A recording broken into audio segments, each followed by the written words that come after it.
ستارے زمین پہ دھڑام دھڑام کر کے گریں گے. وَإِذَا الْأَرْضُ مُدَّتْ زمین بوریے کی طرح سے لپیٹ دی جائے گی. وَإِذَا الْجِبَالُ سُيِّرَتْ یہ بڑے بڑے پہاڑ ہوا میں کپاس کی طرح اڑتے پھریں گے. تمام کے تمام علامات قرآن کریم بتا رہا ہے. اور آج مسلمان ہے، میں خود ہوں، آپ ہیں، میں قسم کھاتا ہوں کہ ہمیں خدا کے کلام پہ یقین کوئی نہیں. اگر یقین ہو پھر یہ غفلت. صحابی مدنی کریم صلی اللہ تعالی علیہ وسلم کا ساری رات کروٹیں بدلتا ہے. صبح ہوئی بیٹی نے پوچھ لیا، ابا جان میں ساری رات دیکھتی رہی، آپ کو نیند نہیں آئی، کیا کوئی تکلیف ہے؟ دیکھنے والی بیٹی کے بھی قربان جاؤں، بے چین ہونے والے ابا کے بھی قربان جاؤں. آخر بیٹی بھی جاگ رہی ہوگی تبھی تو دیکھا ہوگا. کہنے لگے ابا میں نے ساری رات کروٹیں بدلتے دیکھا، کیا بات ہے، آج نیند کیوں نہیں آئی؟ فرمایا لختے جگر او نور نظر، او میری بیٹی کل قرآن کریم کی ایک آیت سن کے آیا ہوں، ثم لم یتوبوا فلہم عذاب جہنم ولہم عذاب الحریق.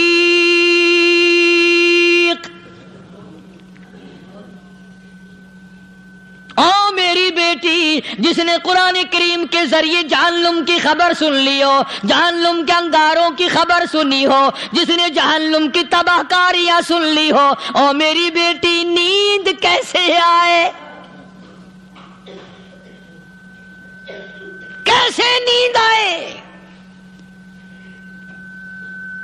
امام شافعی رحمت اللہ علیہ اتنے بڑے جلیل القدر ولی کامل ہیں، وقت کے امام ہیں، پرہیزگار متقی ہیں. اپنی بیٹی کو فرمانے لگے لختے جگر تیری آنکھیں بگڑتی چلی جا رہی ہیں، میں دیکھتا ہوں تو ساری رات نیند نہیں کرتی، ساری رات سوتی نہیں، مصلی پہ کھڑی ہو کر قرآن پڑھتی رہتی ہے، تو کچھ نیند کر لیا کر، آنکھوں سے محتاج ہو جائے گی. عرض کرنے لگے ابا جان نیند آتی ہے، بستر پہ لیٹ جاتی ہوں، آنکھ لگنے کو ہوتی ہے، فوراً میرے دل میں خیال آتا ہے شافی کی بیٹی تو نے تو بستر سنبھال لیا، صبح تیری نہ معلوم زمین کے اوپر ہوگی یا لاکھوں من مٹی کے نیچے ہوگی.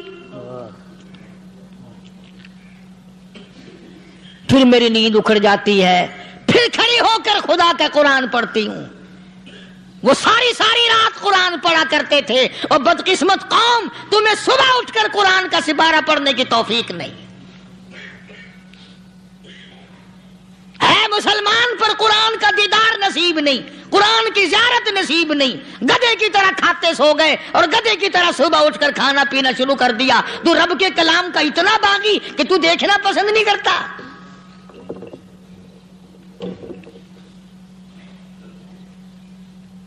اور دنیا کی چیز اگر گھر میں نہ ہو، ٹھنڈے ٹھنڈے سانس مارتے ہیں عورتیں بھی، ہاں جی اپنی زمین کوئی نہیں نا، اپنی ہاں جی مکان اچھا اپنے پاس کوئی نہیں، فلاں چیز اپنے پاس کوئی نہیں. کبھی کسی نے ٹھنڈا سانس مارا کہ ہم 10 آدمی ہیں گھر کے، ایک آدمی بھی قرآن پڑھنے والا نہیں، ہم سارے کے سارے پتہ نہیں کیسے اکٹھے ہو رہے ہیں. اگر دل میں عظمت ہو، ڈاکٹر ہو، افسر ہو، وزیر ہو، آخر ہے تو انسان، ہے مسلمان، ہے مدنی کریم صلی اللہ علیہ وسلم کا امتی، پھر قرآن سے اتنا دور کیوں ہے؟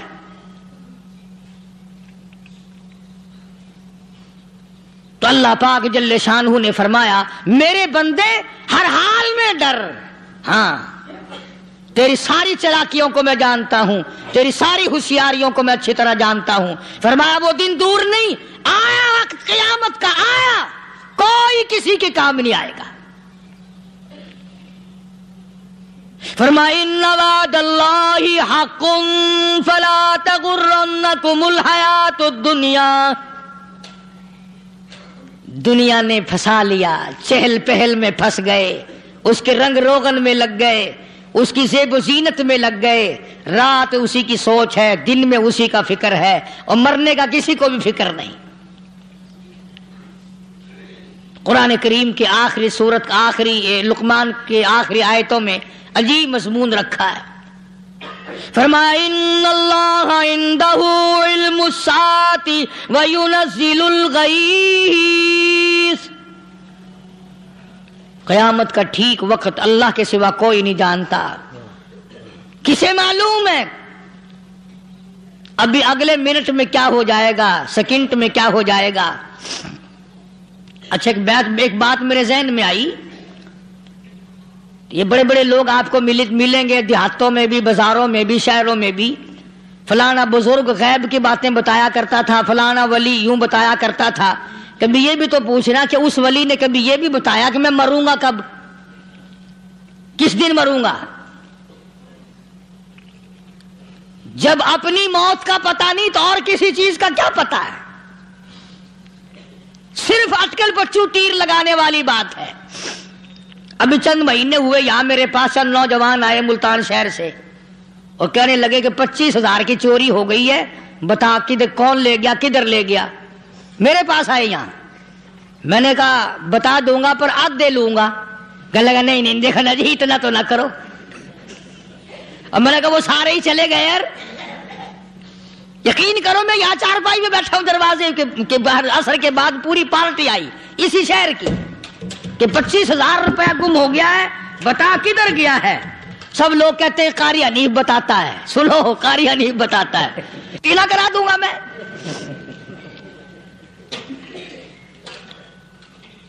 جتنا میں نے انکار کیا میرے سر ہوتے چلے گئے۔ اخیر میں نے بکواس کر دی، میں نے کہا اچھا بتاؤں گا پھر آدھے لوں گا۔ کہنے لگے نہیں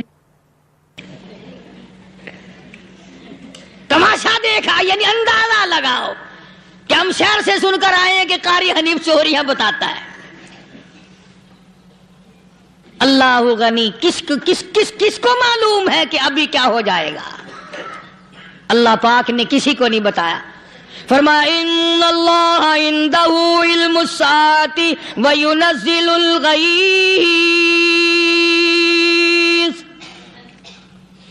قیامت کا ٹھیک وقت کسی کو معلوم نہیں، بارش کا کوئی پتہ نہیں کب ہوگی، کتنی ہوگی۔ تم ابھی کہہ رہے ہوگے کہ جی محکمہ موسمیات والوں کو پتہ چلتا ہے۔ ان 3 مہینے میں یہ محکمہ موسمیات والے کئی دفعہ کہہ چکے ہیں کہ بندہ باندی ہوگی، مگر کچھ بھی نہیں ہوا۔ بلکہ جتنے یہ زیادہ بتلاوے نا اتنا ہی موسم خراب ہوتا چلا جاوے۔ پچھلے سال انہوں نے روئی کی گانٹھوں کی گنتی بتائی کہ اتنی کپاس پیدا ہوگی ملک میں، اتنی روئی کی گانٹھ بنے گی، اتنی باہر بھیجیں گے اور اتنی اپنے گھر رکھیں گے۔ ذرا پوچھو تو صحیح ذمہ داروں سے سر کھجاتے پھرے کہ کھاد کے پیسے بھی واپس نہیں ہوئے۔ بھلے کسی کو کیا پتا کہ ابھی کیا تھا اور ابھی کیا ہو جائے گا، کل کیا ہوگا، پرسوں کیا، ایک اللہ کی ذات جانتی ہے۔ فرمایا وَيُنَزِّلُ الْغَيْثَ، کوئی نہیں جانتا بارش کب ہوگی، کتنی ہوگی، کہاں تک ہوگی، کس قدر ہوگی، کس طرح میں ہوگی، کہاں نہیں ہوگی۔ وَيَعْلَمُ مَا فِي الْأَرْحَامِ، کوئی نہیں جانتا عورت کے پیٹ میں کیا ہے، لڑکا ہے کہ لڑکی۔ باپ کو پتہ نہیں، ماں کو پتہ نہیں، دادی کو پتہ نہیں، نانی کو پتہ نہیں۔ یوں کہ کسی کو پتہ ہو یا نہ ہو، حضرت صاحب کو پتہ لگ جاتا ہے۔ حضرت صاحب کو کیوں؟ حضرت صاحب ٹھڈ دے اندر وڑدا ہوندا ہے۔ تماشا دیکھ، کوئی کسی کو پتہ نہیں چلتا، اور خدا نے اپنی خدائی کسی کو تقسیم کر کے دینی نہیں۔ لم یلد ولم یولد، نہ میرے ماں باپ، نہ میں کسی کا باپ، نہ میری اولاد، نہ میں کسی کی اولاد۔ اللہ الصمد، بے نیاز، بے مثل، بے مثال ہوں، ہمیشہ سے ہوں اور ہمیشہ رہوں گا۔ سام میرے میرے محتاج ہو، میرے دروازے کے گداگر ہو، میرے دروازے کے فقیر ہو، میرے دروازے کے دستے نگر ہو، آؤ مانگو کھاؤ، موت آئے مر جاؤ، اگر اکڑو گے فرمایا پھر میں نے بڑی بڑی سزائیں دی ہیں لوگوں کو۔ ہاں ہاں، میں تو توبہ بھی منہ سے نہیں نکلنے دیتا، کلمہ تو کلمہ ہائے نہیں کرنے دیتا میں، جب میں موت کا پیغام دوں یکدم دل کی حرکت بند ہو جاتی ہے، ہائے بھی نہیں، اوئی بھی نہیں، اف بھی نہیں، کچھ بھی نہیں۔ فرمایا وَيَعْلَمُ مَا فِي الْأَرْحَامِ، کسی کو پتہ نہیں عورت کے پیٹ میں کیا چیز ہے۔ دیکھو نا، جس نے 9 مہینے بچہ پیٹ میں رکھا، جب بچہ پیدا ہوتا ہے نا خود ماں بھی کان لگاتی ہے، بتائیں گی لڑکا ہے کہ لڑکی ہے، بےتابی سے انتظار کرتی ہے، بڑی بے قراری سے انتظار کرتی ہے عورت کہ یہ دائی بول لے، کوئی اور پاس والی بول لے، کوئی اور چھوٹی بڑی گھر کی عورت بول کے بتائے کہ لڑکا ہے کہ لڑکی ہے۔ اور جس نے 9 مہینے پیٹ میں رکھا جب اس کو پتا نہیں تو پرلی طرف بیٹھے ہوئے حضرت صاحب کو پتا کیسے چل گیا؟ وَيَعْلَمُ مَا فِي الْأَرْحَامِ، زیادہ سے زیادہ تمہیں یہ کہیں گے جی فلاں بزرگ نے دعا کی تھی اللہ میاں لڑکا دے گا، لڑکا ہو گیا، ٹھیک ہے دعا تو بھی مانگ، بزرگ بھی مانگے، پیر بھی مانگے، فقیر بھی مانگے، عالم بھی مانگے، ماں بھی مانگے، باپ بھی مانگے، خاندان سارے مانگو، بات یہ ہے مانگو تو سارے، پر یوں کہو دینے والا وہ ایک ہے بس، یہ ہے اصل بات، اور مانگنے کی تو کوئی کسی کی وہ نہیں۔ امام الانبیاء محبوب کبریا حضرت محمد مصطفیٰ صلی اللہ تعالی علیہ وسلم سیدہ عائشہ صدیقہ رضی اللہ تعالیٰ عنہ فرماتی ہیں میں سوئی ہوئی تھی، اچانک میری آنکھ کھلی، میں نے کالی کملی والے کو سجدے میں دیکھا، رو رہے ہیں، دعائیں مانگ رہے ہیں، رو رہے ہیں۔ حضرت عائشہ فرماتی ہیں اللہ اکبر، فرماتی ہیں اتنے روئے سرکار مدینہ صلی اللہ علیہ وسلم، سانس رک گیا، سانس گھٹ گیا آپ کا۔ حضرت عائشہ فرماتی ہیں میں اپنا جگر پکڑ کے بیٹھ گئی، کہیں آج بیوہ تو نہیں ہو جاؤں گی۔ نبی نے اتنا مانگا، اتنا مانگا، اتنا مانگا، اس کائنات میں مانگنے والا کوئی آیا ہی نہیں، ہر آن مانگا، ہر لمحہ مانگا، ہر گھڑی مانگا، اور اتنا مانگا۔ میری بات لکھ کے لے جاؤ انشاءاللہ، کچی پکی بات نہیں۔ سیدہ عائشہ صدیقہ رضی اللہ تعالیٰ عنہ گواہ ہے، سیدہ فاطمہ الزہرا رضی اللہ تعالیٰ عنہ گواہ ہے، نبی کی گھر والی گواہ، نبی کی لخت جگر نوری نظر فاطمہ الزہرا گواہ، فرماتی ہیں حضور کریم صلی اللہ علیہ وسلم کا جب آخری وقت آیا، آواز بالکل ختم ہو گئی، آواز بالکل پست ہو گئی، پھر بھی لب حرکت کرتے تھے، لب حرکت کرتے تھے، دونوں کی دونوں فرماتی ہیں ہم نے کان لگایا، آواز تھی ربی حبلی امتی، ربی حبلی امتی، اور میرے مولا میری امت کو معاف کر دے۔ اور خدا کی قسم کالی کملی والے نے آخری سانس تک مانگا ہی مانگا۔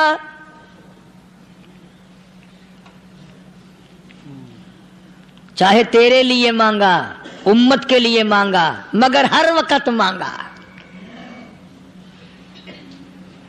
اور یوں فرمایا کہ میدان حشر میں جب لوگ چاروں طرف سے پریشان ہو کر، عاجز ہو کر، تنگ ہو کر، دھکے کھا کر، ذلیل ہو کر، انبیاء علیہ الصلوۃ والسلام کے مشورے سے جب حضور کریم صلی اللہ علیہ وسلم کے دربار میں آئیں گے، مشکاۃ شریف میں حدیث موجود ہے، ارشاد حضور کریم صلی اللہ علیہ وسلم کا، فرمایا لوگ مجھے سفارش کے لیے کہیں گے اللہ اکبر اللہ اکبر کبیرہ، تو یوں فرمایا یہ نہیں فرمایا کہ میں اللہ میاں کو ٹیلی فون کروں گا کہ دیکھنا ذرا خیال کرو امت آ رہی ہے میری، یا امت کو یہ کہے کہ رکا لے جاؤ، بلکہ یوں فرمایا جیسے امت آ کر کے مجھے پریشان کرے گی میں سجدہ کروں گا،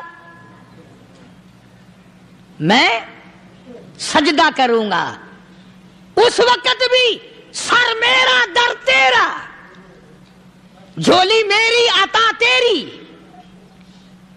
اور حدیث پاک کا اگر مضمون پڑھ کر دیکھو سارے مضامین حل ہو جائیں۔ یوں فرماتے ہیں خود حضور کریم کہ میں اتنا لمبا سجدہ کروں گا اس وقت قیامت میں، اتنا لمبا سجدہ کروں گا کہ 7 دن 7 راتیں کا وقت 1 ہفتے کے برابر وقت لگ جائے گا، میں سر سجدے سے نہیں اٹھاؤں گا۔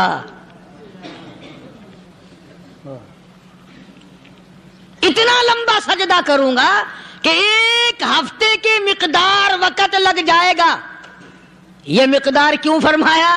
قیامت کا دن ہے نا، دن ڈھلنا نہیں، چھپنا نہیں، رات آنی ہی نہیں، رات تو ہے ہی نہیں نا، اس لیے فرمایا 1 ہفتے کی مقدار دن لگ جائے گا، وقت ختم ہو جائے گا پورا ہفتے کے برابر۔ اس کے بعد اللہ پاک مجھے فرمائیں گے ارفع راسک یا محمد صلی اللہ علیہ وسلم، میرے محبوب سر اٹھاؤ، سل مانگو توتا دوں گا، مانگو دیا جائے گا، سوف یعطیک ربک فترضی، تیرا رب تجھے راضی کر دے گا۔ صحابہ کرام رضوان اللہ تعالی علیہ مجمعین نے عرض کر دیا یا رسول اللہ صلی اللہ علیہ وسلم آپ کس وقت راضی ہوں گے؟ کتنے لوگ جنت میں چلے جائیں گے، دوزخ میں چلے جائیں گے، آپ کس وقت راضی ہوں گے؟ خدا کی قسم اس محسن کائنات کا کیا کہنا کالی کملی والے نے جو ہم پر مہربانی فرمائی، یوں فرمایا جب تک ایک امتی کلمہ پڑھنے والے کا ہاتھ پکڑ کر جنت میں نہ لے جاؤں میں محمد الرسول اللہ کو چین نہیں آئے گی، ایک کو لے جاؤں گا اور چین نہیں آئے گا مجھے اس وقت بھی۔ تو عرض یہ کر رہا تھا کہ قرآن کریم نے اور تمام چیزوں میں عقیدے کا سدھار کہ عقیدہ بناؤ، یہ جو عقیدہ ہے نا اس کی حیثیت ایسی ہے جیسے پہلی اینٹ عمارت کی،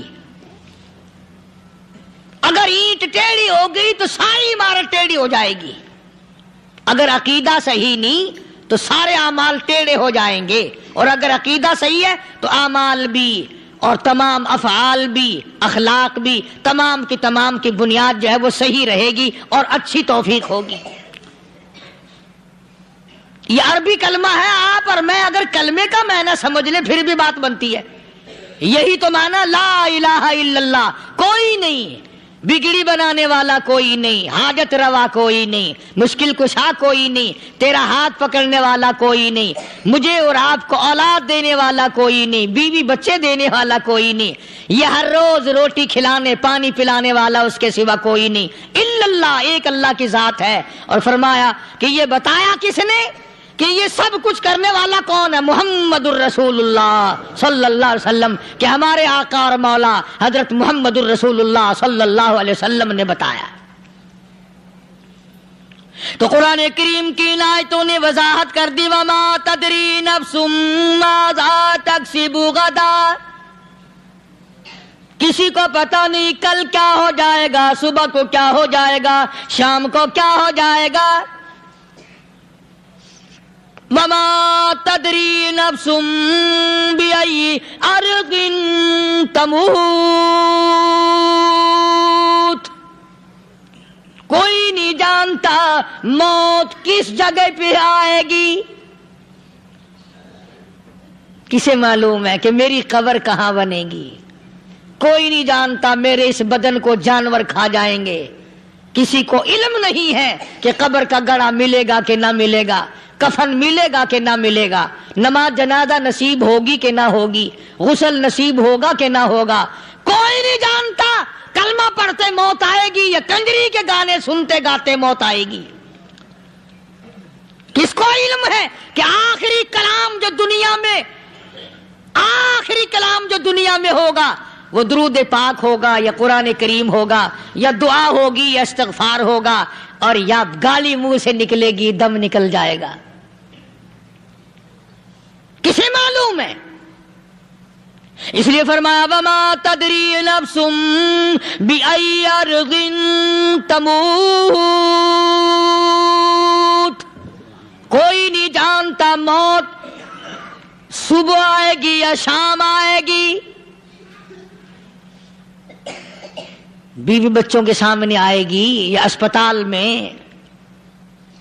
کوئی پاس ہوگا بھی یا کہ نہیں جس وقت موت آئے گی کسے معلوم؟ سجدے میں آئے گی یا کنجری کی گود میں آئے گی کیا پتا؟ فلم میں آئے گی یا مسجد میں آئے گی؟ پچھلے دنوں ایک جگہ ایک آدمی نے صبح کی اذان دی، بڑی اچھی اذان دیا کرتا تھا، اللہ کا نام بلند کیا، زمین پہ بیٹھا اور ختم۔ فجر کی اذان دی، جو سنے انہوں نے کہا یار ابھی تو اذان دی تھی، بس اللہ کی طرف لوگوں کو بلایا اور خود دنیا سے رخصت ہو گیا۔ ہاں کسی کی موت یوں بھی آیا کرتی ہے، کسی کی سجدے میں آ جاتی ہے، کسی کی مراقبے میں آ جاتی ہے۔ اللہ اکبر۔ کسی کی نماز میں آئے، اللہ کی طرف دھیان لگے ایسا لگے کہ لگی جائے وہ چلا ہی جائے۔ ہمارے استاد محترم مولانا عبد الخالق صاحب رحمۃ اللہ علیہ یا کبیر والے میں تھے، بہت بڑے عالم، جید عالم، سمندر تھے علم کے۔ بس صبح کی نماز کے بعد مراقبے میں بیٹھے، اللہ اللہ کر رہے ہیں، بس جیسے اتحیات میں بیٹھتے ہیں نا اسی طریقے سے بیٹھے تھے۔ دن چڑھ گیا، بھتیجے نے آ کر کے کہا حضرت ناشتہ تیار ہے، جواب کوئی نہیں۔ پھر کچھ دیر کے بعد آیا کہ حضرت ناشتہ تیار ہے، جواب کوئی نہیں۔ اور دن چڑھ گیا، ہاتھ لگا کے دیکھا کہ حضرت تو پہنچ گئے اللہ کے یہاں۔ کس حالت میں؟ ایسی اللہ اللہ اللہ سے لو لگائی کہ اللہ ہی کے یہاں چلے گئے۔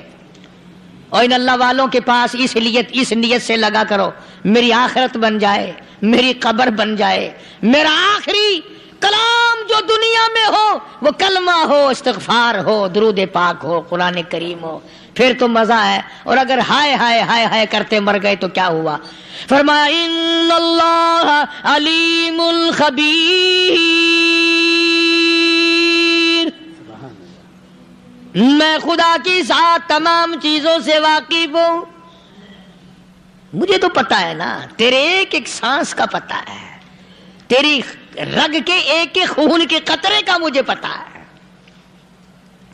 اسی لیے کہا کرتا ہوں کہ عادت ڈال لو درود شریف پڑھتے ہوئے چلنے پھرنے کی، کلمہ کلام پڑھتے ہوئے چلنے پھرنے کی، استغفار کرتے ہوئے چلنے پھرنے کی۔ پہلے زمانے میں جب ٹھوکر لگتی تھی تو لوگ سبحان اللہ کہتے تھے، اللہ اکبر، استغفر اللہ۔ اب گالی منہ سے نکلتی ہے، اب گالی منہ سے نکل رہی، گالیاں بکتے ہوئے لوگ مر رہے ہیں۔ حضرت معاذ بن جبل رضی اللہ تعالیٰ عنہ مدینہ پاک میں بیمار ہے، آخری وقت ہے۔ صحابہ کی ایسی ایسی موت آیا کرتی تھی، چاروں طرف جتنے گھر والے بیٹھے ہیں، اماں بھی، بیٹی بھی، گھر والی بھی، بہن بھی، بھائی بند بھی، قبیلہ بھی، خاندان بھی، مدینہ شہر ہے، کالی کملی والے کا شہر ہے۔ حضرت معاذ بن جبل کا آخری وقت ہے، چاروں طرف بیٹھنے والے بھی تلاوت کر رہے ہیں قرآن کریم کی، خود معاذ بن جبل بھی تلاوت فرما رہے ہیں۔ اچانک حضرت معاذ رضی اللہ تعالیٰ عنہ رونے لگے، روئے حضرت معاذ۔ یہ وہ جوان ہے جس کو رخصت فرمانے کے لیے یمن کا گورنر بنا کر کے بھیجا حضور صلی اللہ علیہ وسلم نے۔ حضور صلی اللہ علیہ وسلم اس کو روانہ فرمانے کے لیے کئی میل پیدل تشریف لے گئے۔ ہاں حضور کے صحابہ۔ تو معاذ بن جبل جب رونے لگے تو گھر والوں نے پوچھا کیوں؟ کوئی بیٹھا ہوگا نا، کہنے لگا ڈر گئے، موت سے ڈر رہے ہو، موت سے ڈر کے رو رہے ہو؟ حضرت معاذ کہنے لگے نہیں، موت سے کیا ڈرنا، میں کیوں ڈروں موت سے، اس نے تو آنا ہی آنا ہے، میں نہیں ڈرتا۔ انہوں نے کہا پھر رویا کیوں رو رہے ہو؟ اللہ اکبر۔ صحابی کہتا ہے میرے دل کی تمنا میرے دل میں رہی، میری آرزو پوری نہ ہو سکی، میری حسرت میرے دل میں رہی، میرا شوق پورا نہ ہو سکا، میری آرزو پوری نہ ہو سکی، میری تمنا پوری نہ ہو سکی، بستر پہ موت آ رہی ہے اس لیے رو رہا ہوں۔ اے کاش رمضان کا مہینہ ہوتا، میں روزے دار ہوتا، گرمی کا موسم ہوتا، مجھے سخت پیاس لگی ہوتی، ہوتی, کفار سے مقابلہ ہوتا, میدان جہاد اور جنگ ہوتا, میں کئی کافروں کو قتل کر دیتا, پھر وہ مجھے قتل کر دیتے, میری زبان کاٹ لیتے, میری اللہ کے یہاں پیشی ہوتی, میرا رب مجھ سے پوچھتا میں آج دنیا سے کیا لایا, میں عرض کرتا الہی بولوں کیسے, تیری راہ میں زبان کٹا کے آیا ہوں اور روزہ رکھ کر آیا ہوں, تیرے محبوب کے حوض کوثر کے پانی سے روزہ افطار کروں گا. کہتا اس لیے رو پڑا ہوں کہ بستر پہ موت آ رہی ہے. ڈر کس چیز کا؟ یہ نہیں ڈرا کرتے تھے. حضرت ابو ایوب انصاری سب کہہ دو رضی اللہ تعالی عنہ, اللہ اکبر, کتنا بڑا مقدرہ والا جوان ہے. مدینے پاک میں حضور کریم صلی اللہ علیہ وسلم نے اسی کے یہاں ڈیرا لگایا. آخری وقت ہے, بیمار ہے ابو ایوب انصاری. مدینے سے صحابہ جنگ کے لیے چلے. صحابہ کی تمنائیں دیکھو. ہم جتنے بیٹھے ہماری تمنا تو یہی ہے نا, کاروبار بڑھ جائے, مکان دکان کا ساز و سامان بڑھ جائے, یہ مل جائے وہ مل جائے, یہ ہو جائے وہ ہو جائے. ابو ایوب انصاری بیٹھے ہوئے دیکھ رہے ہیں صحابہ سواریوں پہ پیدل تلوار نیزے تیر لے کے چلے. ابو ایوب انصاری کہنے لگے کہاں چلے ہو؟ کہ جہاد فی سبیل اللہ کے لیے. کہنے لگا مجھے بھی لے چلو. سمجھ رہے ہیں آپ سارے؟ فرمایا مجھے ساتھ لے چلو. کمال ہے, بیمار آدمی اور جنگ میں بیمار کا کیا کام ہے, کیا کرو گے؟ نگا مہربانی کرو, احسان کرو مجھ پر, مجھے ساتھ لے کے چلو. خدا کے بندے بیمار ہے, کرے گا کیا میدان جہاد میں؟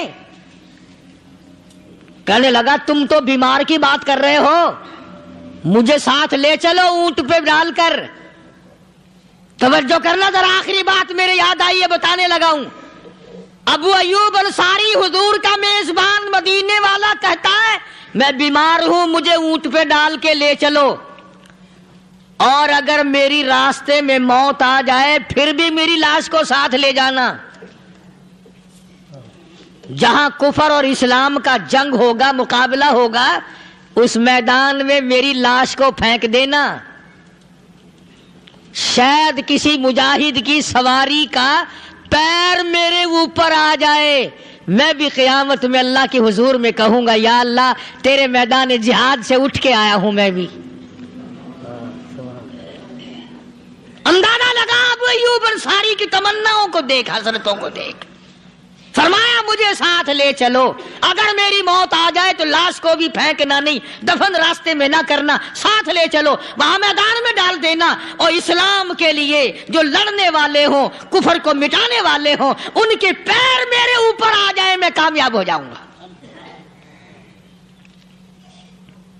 ایک تم ہو جو مسجد میں جھاڑو دینے سے بھی آر کرتے ہو, صف بچھانے میں بھی تمہیں شرم آتی ہے, صف اکٹھا کرنے میں بھی تمہیں شرم آتی ہے, ادھر ادھر کوئی چیز کرنے میں تمہیں کیا معلوم ہے جس وقت قیامت کے دن ان شاہی درباروں کے خادموں کو انعام ملے گا نا, پھر ٹکرے مارو گے, او ہو لو بھائی کمال ہو گیا, ہم تو یوں ہی رہ گئے. تو آج توفیق نہیں رہی. اللہ سے مانگ, سوتے بھی مانگ, جاگتے بھی مانگ, ہر وقت مانگ, وہی تیری میری جھولی بھرے گا. اسی کی عطا اور بندہ نوازی سے ہم سب کا کام چلے گا. فرمایا ان اللہ علیم خبیر, میں تمہاری ضروریات کو بھی جانتا ہوں, ہر چیز کا مجھے پتا ہے. اللہ مجھے اور آپ کو عمل کی توفیق عطا فرمائے. اللہ پاک اپنے فضل و کرم سے ہم سب کو اپنے بندے بنا لے, عقائد اور اعمال کی درستی فرما دے, مرتے وقت ایمان کی دولت عطا فرمائے. وآخر دعوانا الحمدللہ رب العالمین. دوستو, امید کرتا ہوں کہ آپ حضرات نے اس بیان کو پورا سنا ہوگا. بیان کیسا لگا کمنٹ میں ضرور بتانا, اور اپنے دوستوں اور رشتہ داروں کو شیئر ضرور کرنا. اللہ تعالی ہم سب کو اس بیان پر عمل کرنے کی توفیق عطا فرمائے. تو دوستو پھر ملتے ہیں اگلی ویڈیو میں. جب تک اپنا خیال رکھیے, ہمیں دعاؤں میں یاد رکھیے. السلام علیکم ورحمۃ اللہ وبرکاتہ.